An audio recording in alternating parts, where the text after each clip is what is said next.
Hello beautiful people welcome back to Kavya talks. ఈ రోజు recipe ఏంటంటే చికెన్ ఫ్రై అన్నమాట. అది డ్రైది కాదు, కొంచెం జ్యూసీగా చేసేద్దాం వచ్చేయండి. ఫస్ట్ అయితే ఆయిల్ వేసేసుకొని ఆ తర్వాత ఆనియన్స్ పచ్చిమిర్చి ఇలా సన్నంగా కట్ చేసుకోండి. గుండుగా కట్ చేసుకుంటే బాగోదు కాబట్టి ఇలా సన్నంగానే కట్ చేసుకోండి ఫ్రైకి. ఆ తర్వాత అందులో అల్లం వెల్లుల్లి పేస్ట్ కూడా యాడ్ చేసేసుకొని మంచిగా మిక్స్ అయ్యేటట్టు కలుపుకొని ఇప్పుడైతే చికెన్ని యాడ్ చేసేసుకుందాం. చికెన్ వేసేసుకున్నాక కొంచెం పసుపు అయితే వేసేసుకొని మంచిగా మిక్స్ చేసేసుకోండి.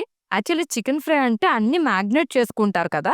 అలా ఇలా ఏం మ్యాగ్నేట్ చేసుకోక్కర్లేదు. ఎందుకంటే మనం అప్పటికప్పుడే చేసేసుకోవాలి, టైం లేదు అన్నప్పుడు ఇలా కూడా చేసుకోండి. చాలా బావుంటుంది. అంటే మ్యాగ్నేట్ చేయకపోయినా బావుంటుందనమాట. ఇన్‌కేస్ మీకు టైం ఉంటే మ్యాగ్నేట్ చేసుకొని ఫ్రిడ్జ్‌లో పెట్టుకొని అప్పుడు మనం ప్రాసెస్ ఇలా చేసుకోవచ్చు. బట్ మనకి అప్పటికప్పుడే మనం కుక్ చేసుకున్నాం కాబట్టి ఇలా వేసేసుకొని మిక్స్ చేసేసుకున్నా సరే బావుంటుందనమాట.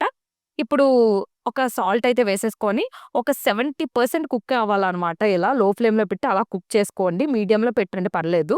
ఇలా 70% కుక్ అయిపోయాక చూసారు కదా! ఇలా అయిపోతుంది. అసలు నేను వాటర్ అదేమి యాడ్ చేయలేదు. చికెన్‌లో వాటరే అనమాట. ఇది మంచిగా మిక్స్ చేసేసుకున్నాక అప్పుడు తగినంత కారం వేసేసుకొని, కారం కూడా వేసుకున్నాక అప్పుడు లో ఫ్లేమ్‌లో పెట్టండి. లేదంటే అడుగు పట్టేస్తుంది. లో ఫ్లేమ్‌లో పెట్టుకొని అలాగా ఒక 10-5 మినిట్స్ అలా ఉంచండి సరిపోతుందనమాట. అది కారం వాసన అదంతా ఏం ఉండకంటూ ఉంటుందనమాట. మిక్స్ చేసేసుకున్నాక లాస్ట్‌లోని ఆ 10-15 మినిట్స్ అయిపోయాక అప్పుడు కరివేపాకు, కొంచెం కొత్తిమీర వేసుకొని ఇంకాసేపు మూత పెట్టి ఉంచితే ఆ ఫ్లేవర్ అంతా చికెన్‌కి పట్టి మంచి ఫ్లేవర్ వస్తుందనమాట. ఒకసారి మీరు కూడా ఇలా ట్రై చేయండి. అంటే మ్యాగ్నేట్ చేసి ఆ ప్రాసెస్ అంతా కాకన్నా, ఇలా ఒకసారి ట్రై చేయండి. చాలా బావుంటుందండి. అంటే ఎప్పుడు మ్యాగ్నేట్ చేసే వేలే కాకుండా ఇలా డైరెక్ట్‌గా ఇలాగ చికెన్ ఫ్రైని ప్రిపేర్ చేసుకొని ఒకసారి ట్రై చేయండి. ఇంకా ఎలా వచ్చిందో నాకు కమెంట్ చేసేయండి ట్రై చేసి. ఇంకా మీకు ఈ వీడియో నచ్చితే ఏం చేయాలో తెలుసు కదా!